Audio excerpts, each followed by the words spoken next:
Hello viewers, 4DIYers here with another tutorial video for everyone. In this particular video here, I'll be doing a demonstration of how to install caster and camber bolts on your Ford Ranger. If you remember a while back, I did release tutorials on replacing the upper control arms, lower ball joints, and tie rods on this truck.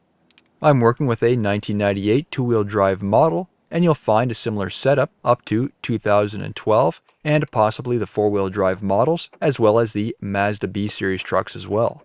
These trucks usually have a fixed setting from factory and cannot be adjusted unless you install new bolts. While these bolts are only replaced on the upper control arms, they're able to do two adjustments, which is the camber and caster angles. I'll show you a better example in a moment, but as a brief description, camber is the vertical tilt of the wheel when looking from the front or rear of the truck. Caster is the angle position between the upper and lower ball joints. Now, in order to replace these bolts, you'll need to safely elevate the vehicle. The wheel doesn't necessarily need to be removed, but it does provide a little more room, and I'll be able to show you a little more in depth on how the adjustment works. There are rubber covers which have already been removed. They most likely need to be removed and are simply held in place with plastic clips. Using a mixture between the ratchet with sockets and a wrench, loosen the nuts for the bolts. If they are excessively tight, use a Johnson bar for added leverage. You'll usually want to replace one at a time, trying to keep the adjustment fairly close. Now, to give you a view once that nut has been removed, you can see the factory bolts are locked into place with a square plate. You can use a hammer to lightly tap the bolts out. These are getting replaced, so if the threads do get damaged, it's not an issue. Typically, a kit is purchased. They may come for one side each, or in one kit for both sides. 4 bolts only require the replacement. Just to give you a view of the new bolts before they get installed, while the factory bolts have a fixed plate on that bolt, the new bolts do not. However, they are locked into place by a flat face along the threaded portion. These plates are also round and work on a cam, allowing the control arm to pull in or out. The new bolt needs the plate installed at the head, then a washer which goes against the frame bracket. This goes through the control arm bushing, then another washer, cam plate, and finally the nut. These are stover locking nuts which have their threads distorted to provide friction and pressure, preventing them from loosening. Reinstall the new bolt with plates and washers. Then tighten but not torque them just yet, as the vehicle needs to be on the ground to preload the bushings.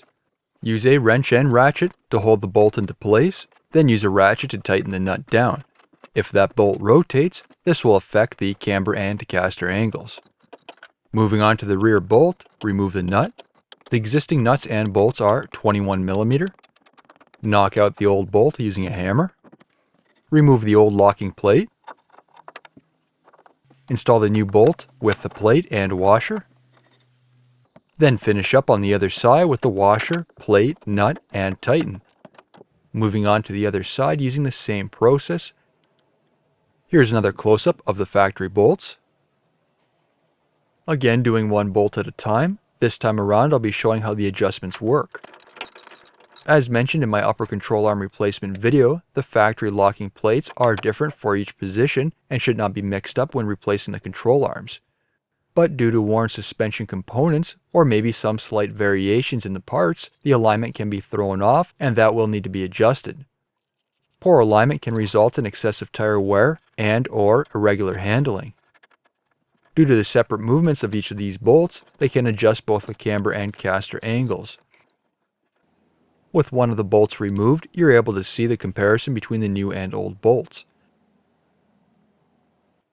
And to finally finish up with the rear bolt using the same replacement procedure as before. Once all the bolts have been replaced, I would highly recommend taking your vehicle in for a proper alignment to ensure the suspension and steering components are set up correctly. When moving the front bolt, the cam rides against the edges of the frame brackets for the control arms, and this pulls the control arm in or out. When it's pulled in, this not only pulls the spindle closer to the frame, but this also pulls the upper ball joint towards the front of the truck. If the control arm is pushed out, this shifts the ball joint towards the rear of the truck. Again, with the rear bolt, this also has the same effect on the control arm. Pulling the control arm in pulls the ball joint towards the rear of the truck, and pushing it out angles the ball joint towards the front of the truck. Here's another view from the front of the truck so you're able to see the steering knuckle in reference with the frame. While each of these bolts are adjusted, they affect both angles at the same time, so they need to be adjusted together. I will be getting more into depth for the caster, camber, and toe angles in another video, so be sure to keep an eye out for that. Once both sides have been replaced, ensure the truck is on a level surface. Loosen each of the bolts slightly, ensuring the bushings are relaxed, then torque. The torque specifications for each of these bolts are 83 to 113 foot-pounds. Once the bolt replacement is done, it is necessary for the truck to get in alignment.